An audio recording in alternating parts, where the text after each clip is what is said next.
O grande crash.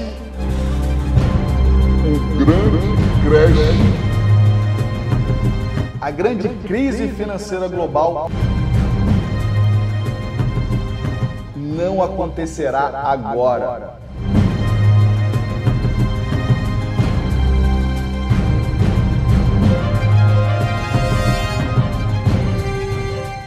Mas antes de eu falar esse tema tão polêmico, que é um tema polêmico, vai dar treta, e eu quero que você coloque a sua opinião aqui nos comentários, eu quero te pedir uma coisa. Se você não é assinante do nosso canal, seja bem-vindo à UniBTC, seja bem-vindo a mais um vídeo da UniBTC na Calma e Elegância. E esse tema é um tema polêmico, é um tema sério, é de extrema importância que a gente avalie com calma esse tema, beleza?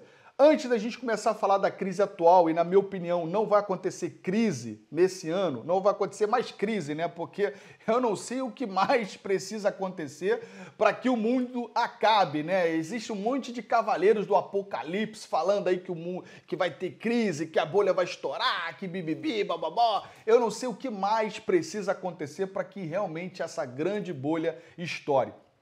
Antes da gente falar sobre isso, eu quero que a gente faça uma reflexão das últimas grandes bolhas ou as grandes crises que nós tivemos no mercado. Primeiro, vamos lá para 2000, que foi a crise das .coms, beleza? Ali em 2000, nós tivemos ali uma avalanche de IPOs, né, que são ofertas iniciais ali, de ações, onde grandes empresas, pequenas empresas, médias empresas abriram capital na bolsa. Eram empresas de tecnologia que tinham promessas mirabolantes, né? Existia um excesso de liquidez ali, o mercado estava bastante inflacionado e existiam promessas totalmente surreais, como aconteceu, por exemplo, em 2017 e 2018 no mercado cripto, com as ICOs, que eram as ofertas iniciais de criptomoedas. Existiam projetos no papel que falavam, nós vamos te levar para a Lua. A gente vai construir um foguete que vai fazer tal coisa. Só que era uma ideia mirabolante no papel, mas na parte física, na parte de entrega de valor, eram empresas de fundo de quintal que não entregavam nada. Eram promessas vazias. E isso aconteceu com muitas empresas piratas em 2000. Só que existia um excesso de liquidez no mercado, o mercado estava na euforia, todo mundo empolgado, e o que aconteceu logo depois? Tivemos a grande bolha sendo estourada, onde o mercado caiu quase 50%. Quando eu falo mercado, eu falo o SP500, que é o maior índice hoje, né? E é o índice principal quando se fala de mercado financeiro, que corresponde às 500 maiores empresas americanas. Ele chegou a cair 50% no ano de 2000 e teve mais de um ano em queda. Foram diversos meses em queda até o mercado se recuperar. O mercado se recupera e quando chega em 2008 nós temos uma nova crise, que foi a crise do subprime. Nessa crise, nós tivemos a maior baixa de todos os tempos do SP500. O SP500 caiu quase 60%. E essa crise estava relacionada aos títulos públicos do setor imobiliário. E eu te indico a assistir esse filme aqui, ó, o filme da A Grande Aposta, que ele vai te explicar melhor e vai aprofundar esse tema para falar como funcionava esses títulos podres. Mas, resumidamente, era o seguinte: lá nos Estados Unidos você tem a galera que compra lá os imóveis e tem as hipotecas. Aqui no Brasil nós temos os financiamentos. Então vamos supor que você chega lá na Caixa Econômica, financia o seu imóvel em 30 anos, por exemplo, beleza? Só que esse imóvel que você financiou em 30 anos, você financiou com uma taxa X. E existe um certo risco do banco de receber esse dinheiro ou não. Aí eu, como seguradora, vou lá no banco e falo o seguinte, ó, eu quero comprar essa dívida. Quanto que ele vai te pagar? O Rodrigo vai te pagar 10% de juros ao ano. Beleza, eu vou comprar essa dívida a 8%, ok? Eu vou te pagar 8% e esses 2% de diferença fica para mim. Beleza? Você aceita? Aí a Caixa Econômica vai lá e fala, beleza, eu aceito. Eu vou ganhar 8% e te repasso 2%. Só que ele reduz o risco, né? Só que existia os títulos AAA, os títulos A, o título B, o título BBB, e existiam os títulos podres lá, triple C e por aí vai. Só que começou a virar uma cascata, uma bola de neve. Pessoas vendendo título em cima de título, dinheiro que não existia, um dinheiro fictício, e chegou um momento que quando um não conseguiu pagar, quando começou a ter problemas de emprego, taxa de emprego, né? Menos dinheiro em circulação, economia em retração, as pessoas começaram a deixar de pagar essas hipotecas e foi virando uma bola de neve porque existia uma alavancagem muito grande desses títulos. Aí foi estourado a bolha de 2008. Agora, não foi só isso também o fator da quebra das empresas ali de 2008. O problema foi também que tinha uma briga de ego entre os grandes bancos. E o Lehman Brothers, quando teve o problema, outros bancos não quiseram socorrer. Porque o governo americano foi lá e socorreu alguns bancos e deixou o Lehman Brothers de lado. E o que ocorreu aí? Eles não acreditavam que com a quebra do Lehman Brothers teria aí um efeito cascata e iria influenciar outros bancos, inclusive americano e bancos a nível internacional. Quando houve a quebra do Lehman Brothers, o que aconteceu? Esse efeito cascata se alastrou muito rápido e foi afetando outros bancos, outras empresas, outras seguradoras, não só nos Estados Unidos, mas em outros países.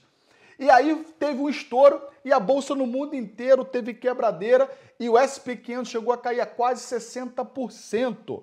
Beleza? Dá uma olhada aqui no gráfico, eu vou mostrar para você agora essas baixas de 2000 e a baixa de 2008.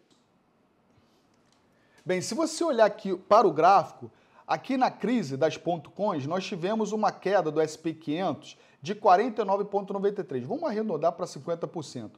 E aqui, na crise de 2008, nós tivemos uma queda praticamente de 58%. Vamos arredondar para 60%. Essas foram as duas grandes quedas que nós tivemos no S&P 500. Vale ressaltar que desde 2008, eu vou abrir um adendo aqui, vale ressaltar que desde 2008, nós temos os cavaleiros do apocalipse dizendo que o mercado está em bolha e o mercado vai estourar a tampa, vai quebrar, periri pororó. E aí eu te pergunto, se você olhar esse gráfico aqui, desde 2008, o mercado vem subindo, cara. O mercado vem subindo. E tem gente falando de queda desde 2010, 2011, 2015... As pessoas sempre falando em queda. É evidente que o cara que deixou de comprar desde 2009 até 2015, 2020, perdeu muita oportunidade. Você consegue entender isso? Se você olhar aqui o gráfico, depois dessa queda aqui, de 2008, o mercado vem subindo direto. Tivemos poucos meses de correção. Vale ressaltar que para você considerar um bear market no mercado tradicional, o mercado tem que cair mais de 20%. Desde 2008 que nós não temos um bear market, com exceção do mês aqui, dos 3 meses de queda que nós tivemos no Covid, onde nós caímos 35%. Só que o mercado caiu aqui, ó, 35% e depois voltou em V. Olha o que aconteceu aqui, ó. O mercado cai aqui e depois volta em V. Voltou tudo na cara do peão. E teve muita gente que agora está dizendo que o mercado vai cair, que vai quebrar e piripororó, que perdeu muito dinheiro aqui, ó.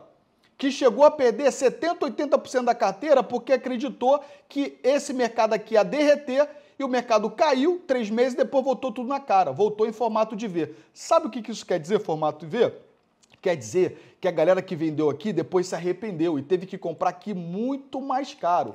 Então, meu querido, é o seguinte, nós temos duas grandes crises aqui, 2000 e 2008, e depois daqui nós não tivemos mais bear market no mercado tradicional. O mercado não teve bear market. Nós tivemos poucos meses de bear market, tirando aqui o Covid, que foram 3 meses depois o mercado voltou. Beleza?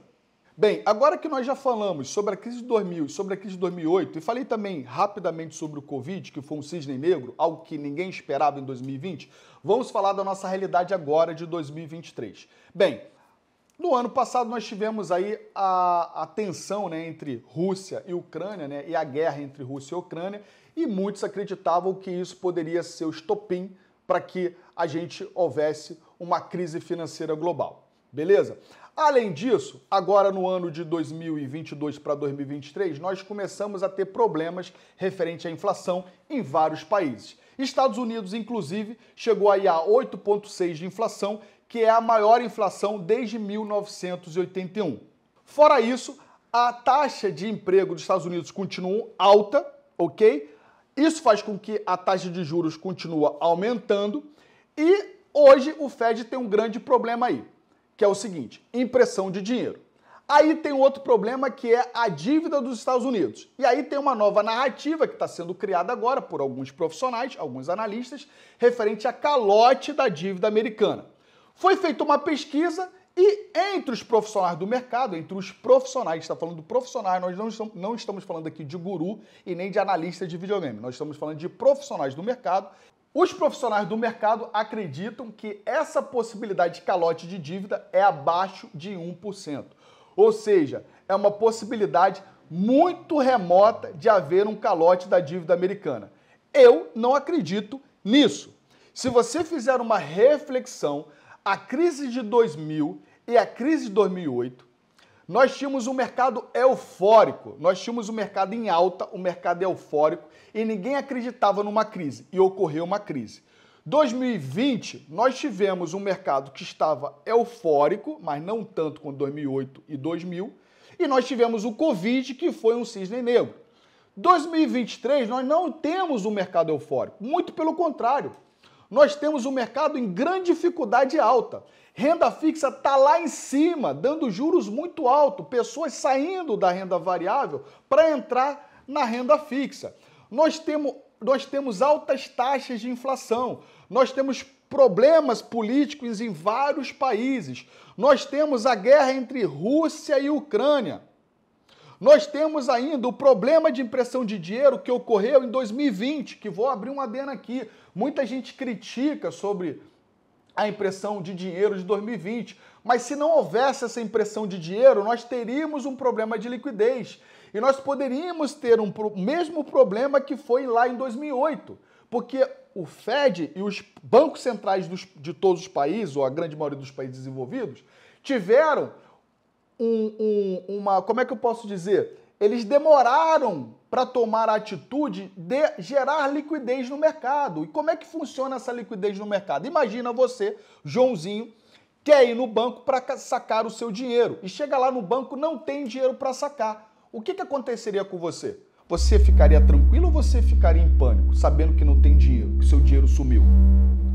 Houve, então, um excesso de impressão para que houvesse liquidez no mercado, para que as pessoas não entrassem em pânico, porque essa sensação de pânico poderia acarretar problemas maiores. Então, os governos fizeram o quê? Imprimiram dinheiro para gerar mais liquidez, mas com isso fez com que a dívida aumentasse e a inflação chegasse.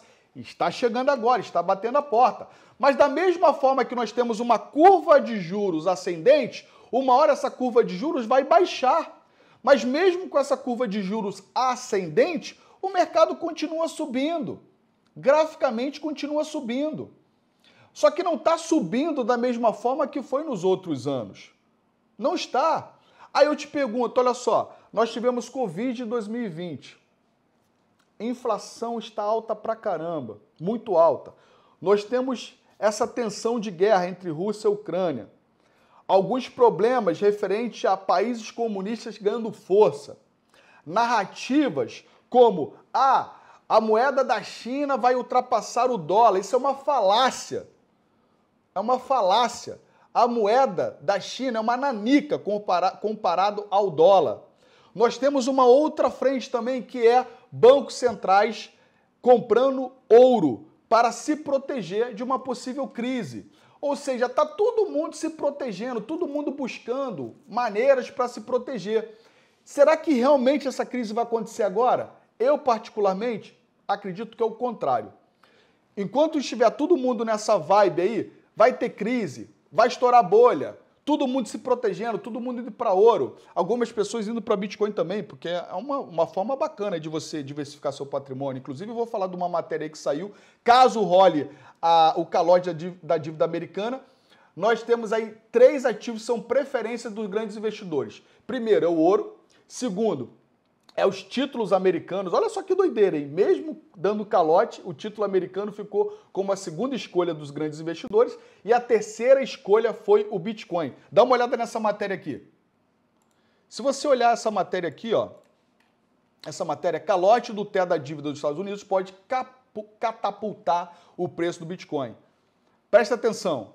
Olha a preferência, vou falar rapidamente. A primeira preferência é o ouro, segunda preferência é os títulos públicos americanos e a terceira preferência é o Bitcoin. O dólar ficou como a quarta preferência. Então, se realmente houver esse calote da dívida americana, se realmente essa bolha estourar, eu acredito que vai ser muito benéfico para nós investidores do Bitcoin. Muito benéfico. Bem, nós saímos de uma crise muito pesada, um cisne negro que aconteceu em 2020. Nós estamos com uma inflação alta, nós estamos com alguns países já com uma possível recessão técnica, beleza? E além disso, nós temos uma possível calote da dívida americana, que eu já falei a minha opinião referente a isso. Mas mesmo com tudo isso, olha o que está acontecendo no gráfico do SP500. Olhando aqui o gráfico do SP500, a gente pode pegar algumas informações. Vale ressaltar que o gráfico é um retrato do comportamento humano. Vamos pensar o seguinte, se a gente pegar aqui o tempo de meses que o mercado ficou em queda, na crise aqui de 2000, foram 25 meses. Depois nós tivemos aqui um período de queda de 18 meses, que foi na crise de 2008.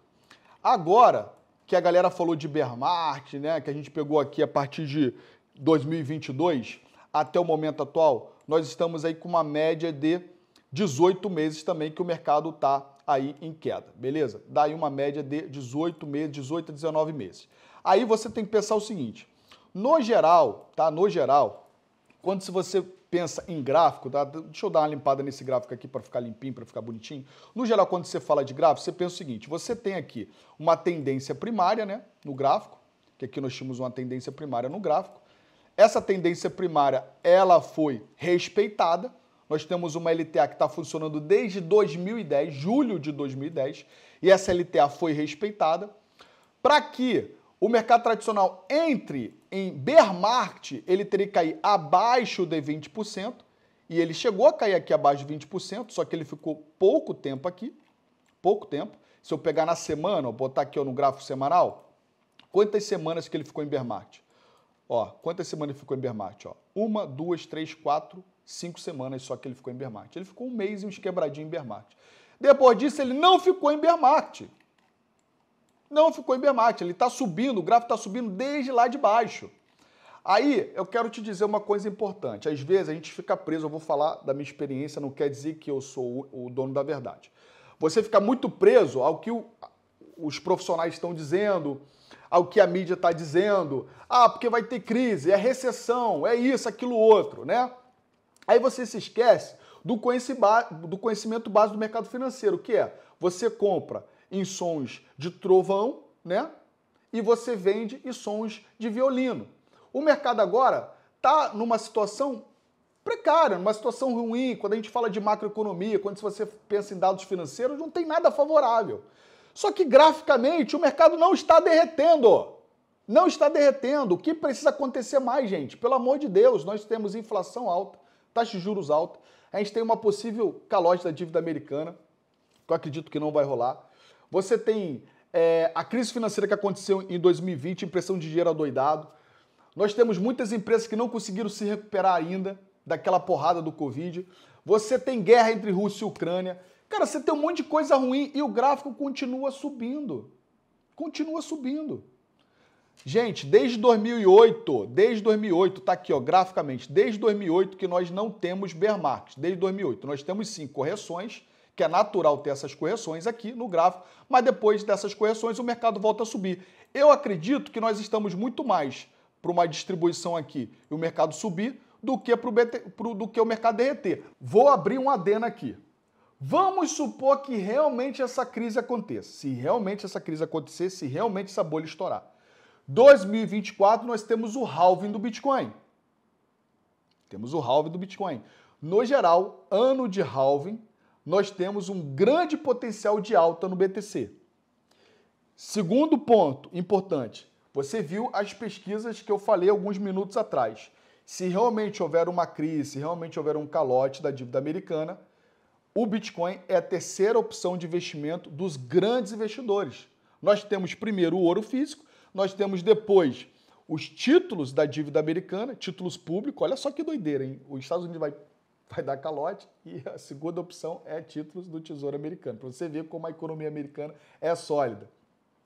E a terceira opção é o Bitcoin. 92% dos Bitcoins já foram minerados. Vou fechar adendo aqui. 92% dos Bitcoins já foram minerados, meu querido. Nós temos menos de 8% de Bitcoin serem minerados nos próximos 100 anos. Vai faltar Bitcoin para todo mundo.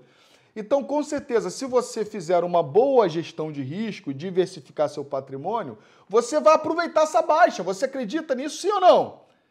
São nessas grandes recessões, nessas grandes baixas, que surgem grandes oportunidades. Então, em vez de você ficar com esse pensamento do cavaleiro do apocalipse, ficar assustado, ficar com medo, que isso é o que os analistas de videogame querem que você fique, pensa de uma forma positiva, pense, cara, se isso realmente acontecer, vou ter oportunidades, quem sabe agora vai se abrir uma porta de eu investir um pouco capital e quem sabe eu me tornar milionário nos próximos anos, porque nas grandes crises o dinheiro troca de mãos. Mas para isso acontecer, nós temos que estar preparados, porque segundo o Dr. Eloy Ribeiro, sucesso é a união de preparo mais oportunidade. Como é que você vai enxergar a oportunidade se você não estiver preparado? Eu, particularmente, continuo acreditando que esse crash não vai acontecer em 2023. Talvez nem em 2024. Não acredito que vai acontecer agora. E se você ficar esperando o melhor momento para você entrar no mercado, você vai perder grandes oportunidades. Eu também não acredito que o Bitcoin vai no 12 mil ou no 10 mil. Não acredito. Graficamente não faz sentido nenhum o Bitcoin bater 10 mil, 12 mil. Agora, se chegar lá também, tá tudo bem, cara. Tá tudo bem, eu vou acumular mais, porque eu ganho tanto na alta quanto na baixa. Um profissional dá para ganhar nas duas frentes. Você pode ganhar tanto na alta quanto na baixa. Eu não vou ficar aqui discutindo o sexo dos anjos para impor a minha vontade, deixar o meu ego falar mais alto para dizer que eu estou certo. Não. O que eu quero dizer aqui para você é o seguinte, que no momento que você entende um pouco do mercado e você começa a ver que o gráfico está ao contrário, e nós já passamos por uma fase muito difícil da economia e o mercado financeiro se antecipa ao mercado econômico, existe sim uma probabilidade de em breve essa curva de juros dos Estados Unidos começar a baixar. E quando essa curva de juros começar a baixar, sabe o que vai acontecer no mercado de renda variável? Aí ele vai subir. Se a gente tem um monte de coisa negativa, o mercado continua subindo, imagina se a gente começar a ter alguma coisa boa no mercado. Quer dizer, a gente só tem coisa ruim e o mercado está subindo, pô. Eu mostrei aqui graficamente para você que o S&P 500 tem potencial de continuar subindo. Se a gente tem um monte de coisa ruim, o mercado continua subindo, imagina se a gente tiver alguma coisa boa e o mercado estourar a tampa. Aí você vai ficar de fora? Saiba, 2000 e 2008 nós tínhamos um mercado eufórico. 2020 estava mais ou menos, estava tão eufórico assim. Mas nós não tínhamos um mercado de medo. Não tínhamos um mercado de medo. É só você ver as matérias de 2020, 2019, 2020. Muita gente falando que a Bolsa Brasileira ia chegar a 200 mil pontos, que era grande oportunidade do século, várias casas de research aí incentivando a comprar ações. E a gente se arrebentou em 2020 porque veio um cisne negro que foi Covid e ninguém esperava. Agora, 2023, eu não vejo isso. Eu vejo todo mundo se protegendo.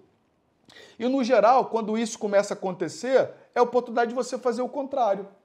Mas é fazer o contrário com uma boa gestão de risco. Ninguém está falando aqui para você pegar seu patrimônio e colocar tudo no mercado de renda variável. Estou falando de você pegar uma pequena parte do seu patrimônio e investir aos poucos no mercado de renda variável e procurando sempre investimentos mais sólidos, projetos mais sólidos. Porque quando você compra um projeto mais sólido, você está comprando valor, não está comprando preço. Então, mesmo que o Bitcoin caia, você está comprando o valor do Bitcoin. O preço do Bitcoin pode variar no curto prazo, mas no longo prazo é lua.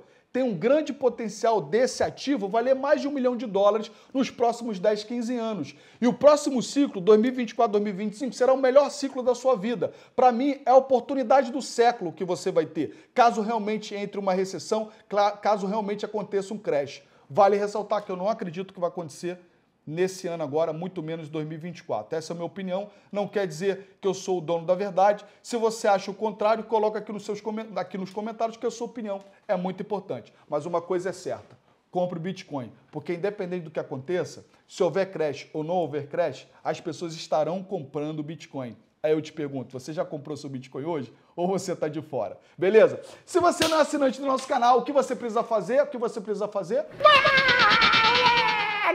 E também curta esse vídeo e deixe seu comentário aqui embaixo, porque a sua opinião é muito importante.